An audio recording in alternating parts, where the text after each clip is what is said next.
ఈ online payments వచ్చేసిన తర్వాత పొరపాటున మనం ఎవరికైనా పే చేస్తే మళ్ళీ తిరిగి వచ్చిన దాఖలాలు ఉన్నాయా? వెరీ రేర్ కదా. నేను కూడా అలా డబ్బులు పోగొట్టుకున్న సందర్భాలు ఉన్నాయి. మళ్ళీ కాల్ చేస్తే తీయరే వెయ్యరే.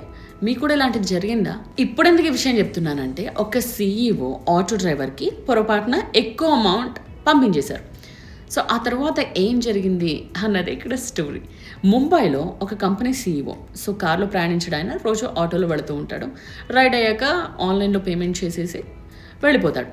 సో ఈసారి ఆటో ఛార్జ్ కొంత అయితే ఆయన చాలా ఎక్కువ ట్రాన్స్ఫర్ చేశాడు. అంటే మరి మీటింగ్కి వెళ్ళాలనో, కంపెనీలో వర్క్స్ హడావిడో వాట్ ఎవర్ ఏదో ఆలోచించుకుంటున్నాం, దాదాపు ఒక 15,682 రూపాయలు వేసేశాడు. సో చాలా సేపటికి ఆఫీస్కి వెళ్ళిన తర్వాత దీన్ని గమనించుకున్నాడు, ఎక్కువ వేశాను అని. మరి ఆటో డ్రైవర్ని కాంటాక్ట్ చేద్దామా వద్దా అనే ఆలోచనలో పడ్డాడు. కాంటాక్ట్ చేయలేదు.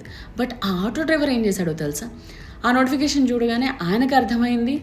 సో ఒక్క నిమిషం కూడా ఆయన ఆలస్యం చేయకుండా వెంటనే ఆ మొత్తం అమౌంట్ని తిరిగి పే చేసేసాడు. పైగా సారీ సార్ అని మెసేజ్ కూడా పెట్టాడు. సో వెంటనే CEO ఆశ్చర్యపోయాడు అనమాట. జనరల్గా ఇలా వేసిన తర్వాత మళ్ళీ రిటర్న్ వేయడం రేర్ కదా. నిజంగానే ఆటో డ్రైవర్ నిజాయితీకి హ్యాట్స్ ఆఫ్ చెప్తూ ఆయన ఆ స్క్రీన్ షాట్ని షేర్ చేస్తూ పోస్ట్ పెట్టాడు. వెంటనే అది కాస్త వైరల్ అయింది. అండ్ మీరు కూడా ఎప్పుడైనా ఇలా పొరపాటున వేరే వాళ్ళకి అమౌంట్ వేసిన సందర్భం ఉందా? మీకు వెనక్కి వచ్చుంటే మాత్రం నిజంగా మీరు అదృష్టవంతులు. ఎంత పోగొట్టుకున్నారు? అసలు వెనక్కి వచ్చిందా లేదా? కామెంట్ చేయండి.